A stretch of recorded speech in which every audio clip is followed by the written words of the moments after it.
আসসালামু আলাইকুম। আশা করি আপনারা সবাই ভালো আছেন। আজকে আমি আলোচনা করব পাথফাইন্ডার অপশনটি নিয়ে। পাথফাইন্ডার অপশনটি আমরা কেন ব্যবহার করব? পাথফাইন্ডারটি আমরা যখন কোনো শেপকে কাটাকাটি করব, ধরুন আমাদের কোনো প্রয়োজনের অতিরিক্ত কোনো কিছু শেপকে আমরা কেটে ফেলবো, সেই কাজটি আমরা পাথফাইন্ডারটি ব্যবহার করে আমরা খুব সহজে করতে পারি। এই যে দেখুন, আমি পাথফাইন্ডারটি এখানে নিয়ে এসেছি। এখন পাথফাইন্ডারটি কোথায় পাবো, চলুন আগে সেটা দেখে নিই। আমি প্রথমে যাব উইন্ডো প্যানেলে। যাওয়ার পরে এই যে দেখুন পাথফাইন্ডার যে অপশনটি আছে, এখানে আমরা চলে যাব। এখানে দেখুন পাথফাইন্ডারের অনেকগুলো অপশন আছে, আমি আপনাদেরকে ওয়ান বাই ওয়ান দেখাবো। আমি প্রথমে দেখাবো ইউনিট। এখানে দেখুন ব্র্যাকেটে আবার লেখা আছে alt click to create compound shape add to shape area. মানে এখানে দুইটি অপশন আছে, আমি দুইটি অপশনে আপনাদেরকে দেখাচ্ছি। আমি প্রথমে করলাম কি, অল্ট শিফট প্রেস করে একটি রাউন্ড নিলাম, একটি কালার নির্বাচন করে নিলাম। এখানে আমি আবার অল্ট প্রেস করে কপি করে নিলাম। এখানে এটাকে আমি মুভ করে নিলাম। এখন এখানে আমি আরেকটি কালার অ্যাড করে নিলাম। এরপর আমি এই দুইটাকে আবার কপি করে আমি সেপারেট করে নিলাম আপনাদেরকে বোঝানোর জন্য। এখন এই দুইটার যে কালার, এইটাকে আমরা দুইটাকেই আমরা স্ট্রোক কালারে পরিণত করে দিলাম। এখন দেখুন কি ঘটে, আমি যখন এই দুইটা অবজেক্ট সিলেক্ট করার পরে আমি যদি এই যে এখানে যে ইউনিট অপশনটা আছে এখানে প্রেস করি, তাহলে দেখুন এই মাঝ বরাবর কেটে ওরা খুব সুন্দরভাবে জোড়া লেগে গেছে। এই যে দেখুন। কিন্তু এইখানে এইখানে আমি যখন আবার করি, এখানে আমি আউটলাইনটা তুলে দেই, সরি ফিল কালারটা তুলে দেই। তুলে দেওয়ার পর এই যে দেখুন, এখানে যদি আমি আবার এখানে যখন মাউস ধরছে তখন কিন্তু সে আমাকে অল্টের একটি অপশন দেখাচ্ছে।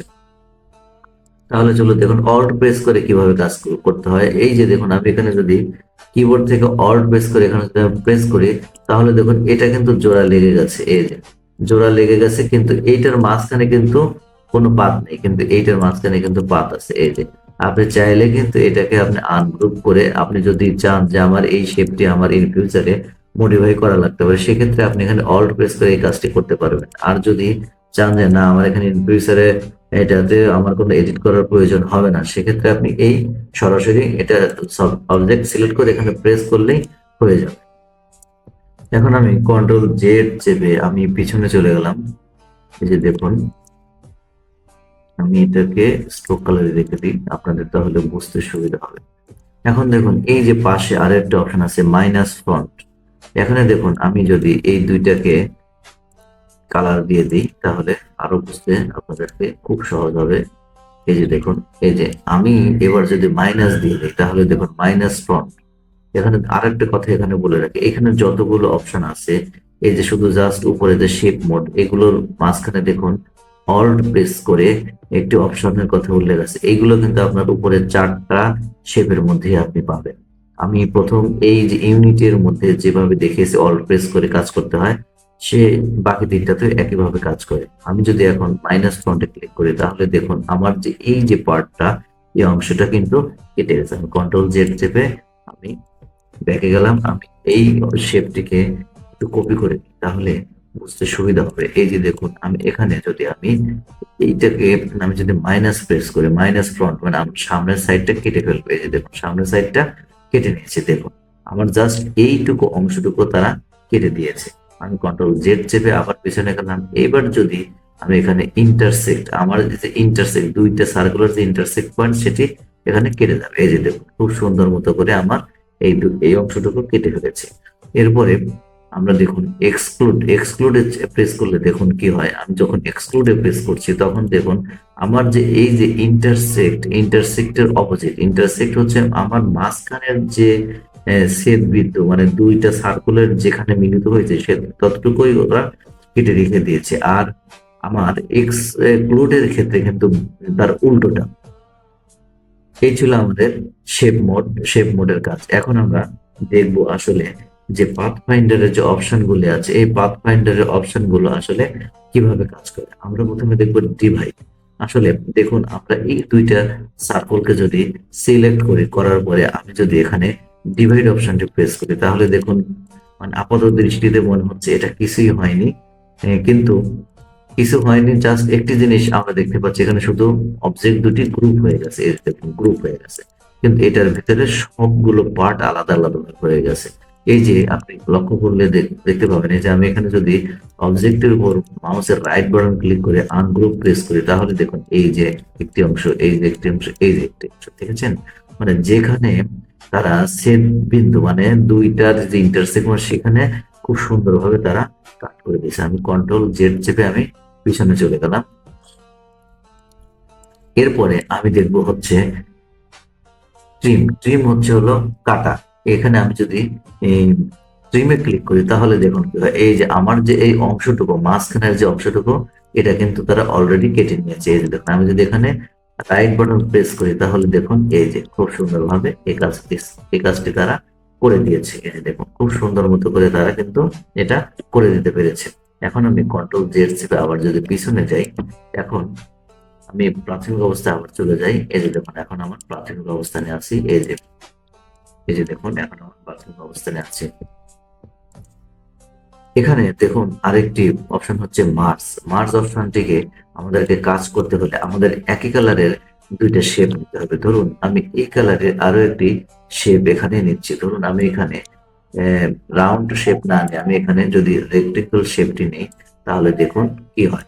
আমি যখন এই তিনটে অবজেক্টটি সিলেক্ট করব, সিলেক্ট করে যখন আমি এখানে মার্জে ক্লিক করব, তখন এই সেম কালারের যেগুলো সেগুলো কম্বাইন হয়ে যাবে, আর এই এতটুকু অপশনটি আপনার মাইনাস হয়ে যাবে। এই যে দেখুন আমি তিনটা অপশন সিলেক্ট করলাম, করার পরে আমি এখানে মার্জ যে অপশনটা সেটাকে আমি ক্লিক করলাম। দেখুন এটা খুব সুন্দর মতো করে এটা কিন্তু মার্জ হয়ে গেছে। এখন যদি এটা আমি আনগ্রুপ করে দিই, তাহলে দেখুন এই যে দেখুন আমি এটাকে খুব সুন্দরভাবে এখান থেকে মুভ করতে পারছি। এই যে দেখুন।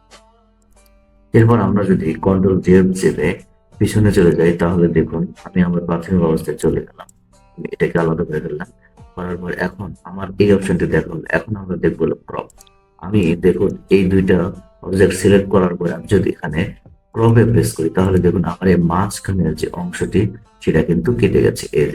এই যে দেখুন এখানে কিন্তু আরেকটি বিষয়, মজার বিষয় হলো যে আমার এই পাশের যে লাইনটি এটা কিন্তু এখনো রয়ে গেছে। আমরা যদি এটাকে আনগ্রুপ করে কিন্তু এই যে এই পার্টের যে অংশটি এখানে অন্য একটি কালার দিয়ে কিন্তু আমরা দেখতে পারি। যে দেখুন খুব সুন্দর মতো করে এটা কেটে গেছে, এবং একটি শেপের যে অংশটি, অর্থাৎ আমাদের যে টপের ফ্রন্টের যে শেপটি সেটা কিন্তু এখানে রয়ে গেছে, এবং এটা কিন্তু আবার আমরা এখান থেকে মুভ করাতে পারছি। এই যে দেখুন আবার এই শেপটি কিন্তু টপে ছিল।